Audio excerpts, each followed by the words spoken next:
আজ আমি চলে গিয়েছিলাম বাবার মাথায় জল ঢালতে এবং বাবার মাথায় জল ঢালতে গিয়ে দেখি প্রচুর মানুষের ভিড় এবং এদিকে আমাকে দেখো একবার আমাকে কেমন লাগছে অবশ্যই কিন্তু কমেন্টে জানাবা। এবং আমি আজ বাবার মাথায় জল ঢালতে গিয়ে দেখি যে ভক্তের প্রচুর ভিড় এবং এই মন্দিরে কিন্তু ভক্তরা দূর দূরান্ত থেকে বাবার মাথায় জল ঢালার জন্য আসে এবং এই মন্দিরটি খুবই জাগ্রত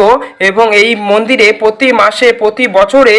নানান ভক্তরা নানান জায়গা থেকে জল ঢালতে আসে এবং এই মন্দিরে প্রচুর ভিড় হয়। এই বাবার মন্দিরে গিয়ে নাকি বাবার কাছে প্রার্থনা করলে সবার নাকি পরিবারের নানা রকম রোগ বিরাট সব মুক্তি পায় এবং সকালকে নাকি সকল বিপদ থেকে রক্ষা করে। তাই আমিও চলে এসেছিলাম বাবার মাথায় জল ঢালতে এবং এসে দেখি যে প্রচুর মানুষ এসেছে এবং এত এসেছে যে আমি আর না পেরে একটা ভিডিও করে নিলাম এবং আপনাদের কাছে শেয়ার করলাম। আর হ্যাঁ, এই মন্দিরটি কিন্তু রয়েছে একদমই নদীর পাশে এবং নদীর থেকে কিন্তু জল নিয়ে এসে বাবার মাথায় কিন্তু জল ঢালছে সবাই এবং আমিও আর দেরি না করে চলে যাব মন্দিরের ভিতরে।